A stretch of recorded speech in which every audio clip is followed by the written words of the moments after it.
બરફી બનાવવા માટે નોનસ્ટિક પેનમાં 1 કપ ફૂલ ફેટવાળું દૂધ લેવાનું છે। દૂધમાં 1 બોઇલ આવે ત્યાં સુધી થવા દઈશું।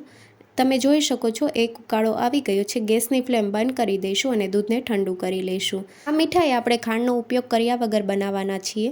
દૂધ એકદમ ઠંડુ થઈ જાય પછી અડધો કપ ગોળ ઉમેરશું અને ગોળને આપણે મિક્સ કરી લઈશું। તો દૂધ ઠંડુ હશે તો પણ ગોળ સરસ રીતે મેલ્ટ થઈ જશે।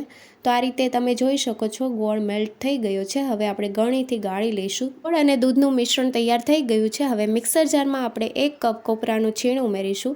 તો કોપરાનું છીણ આપણે એકદમ બારીક હોય એ રીતનું લેવાનું છે। સાથે 1/4 કપ કાજુ અને મગજતરીના બી ફ્લેવર માટે એલચી પાવડર ઉમેર્યો છે। બધી જ વસ્તુ પીસી લઈશું। બારીક પાવડર તૈયાર કરી લીધો છે। હવે 1 કપ મિલ્ક પાવડર ઉમેરીશું। તો 1 કપ કોપરાના છીણ સાથે આપણે 1 કપ મિલ્ક પાવડર ઉમેર્યું છે અને બધી વસ્તુને આપણે મિક્સ કરી લઈશું। તો અડધી સેકન્ડ માટે આપણે ફેરવી લઈશું। બધી વસ્તુ મિક્સ કરી લીધી છે। નોનસ્ટિક પેનમાં પાવડર ઉમેરીશું અને કાજુ અને મગજતરીના બી ઉમેર્યા છે એટલે થોડી વાર માટે શેકી લઈશું। કલર ચેન્જ નથી કરવાનો।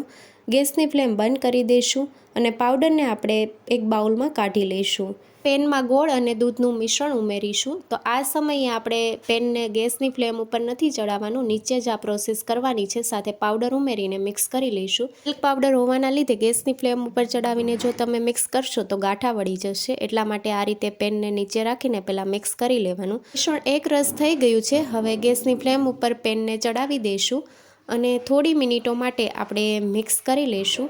તો વચ્ચે વચ્ચે ચલાવતા રહેવાનું છે અને તમે જોઈ શકો છો મિશ્રણ એકદમ ઘટ થવા લાગ્યું છે। તો હજી થોડી વાર માટે આપણે થવા દઈશું। એકદમ ડ્રાય કરી લેવાનું છે। મિશ્રણ ડ્રાય થઈ ગયું છે। ગેસની ફ્લેમ બંધ કરી દઈશું। ઘીથી ગ્રીસ કરેલી પ્લેટમાં બરફીનું મિશ્રણ ઢાળી દઈશું અને 20 મિનિટ માટે સેટ થવા માટે મૂકી દઈશું। પછી પીસ કરી લઈશું। એકદમ દાણેદાર બરફી તૈયાર છે। Thank you for watching.